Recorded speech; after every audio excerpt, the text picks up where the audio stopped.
I'm Cynthia of International Headway English Academy.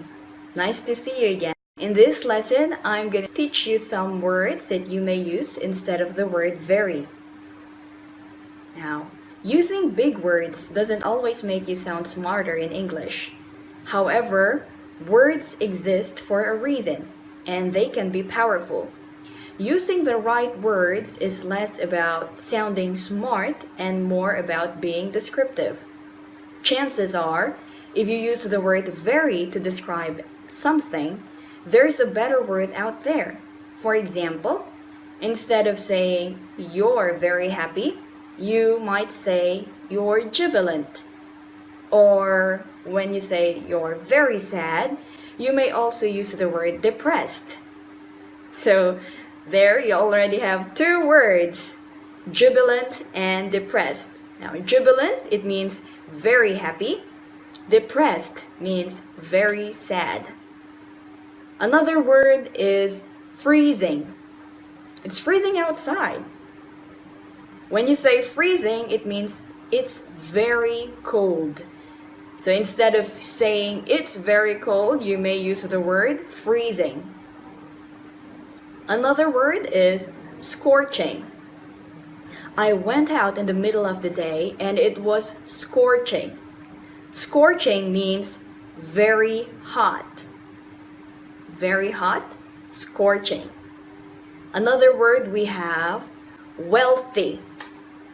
Now, when a person you know has a lot of money and a lot of things like cars or houses, you often might say he's very rich.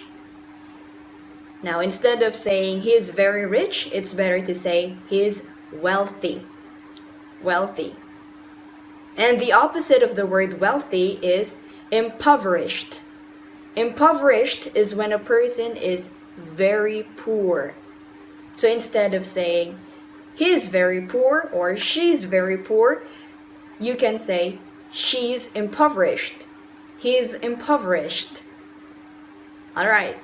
Next, every morning, especially with my 8 o'clock class, I always ask my students, how are you? And some of them would say, I'm very hungry. Now there, I cut in and I tell them that, oh, you're not very hungry, really. Or, why don't you use the word starving to mean you're very hungry? So instead of saying very hungry, you may use the word starving. I'm starving. It means I'm very hungry. Now, for the next word, you may see a pretty lady passing right in front of you, rather, and you want to describe her as very pretty. Now, instead of using the word very pretty, you may use the word gorgeous. That lady is gorgeous. And another word, we have very good and very bad. Instead of saying very bad, you may use the word awful. Awful.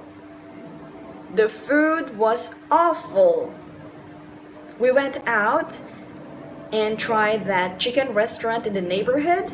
Wow, it was awful. It means it was very bad. Now, the opposite of very bad, rather, very good. Now, very good, you may use the word superb. Superb. The chicken restaurant near my house is superb, meaning it's very good. Okay, now aside from these words, we also have the word brilliant. Brilliant means very intelligent. Albert Einstein, right? Do you think he's brilliant? Yes, he is. So instead of saying very intelligent, you may say brilliant. Another word is anxious. Now, before taking a test, my students would always say, "Teacher, I'm very worried." And why are you very worried? I would ask. They're very worried because they're scared of the test. Now I tell them, yes, very worried is a correct word, but why don't you use the word anxious? Anxious. Now when you say you're anxious, it means you're very worried. Okay, so there you go. Those are some of the words that I want to share with you. I will teach you more words in the following videos. Now, if you liked this video, I want you to comment below and share your thoughts. What are the things that you want to learn? What expressions would you like to know?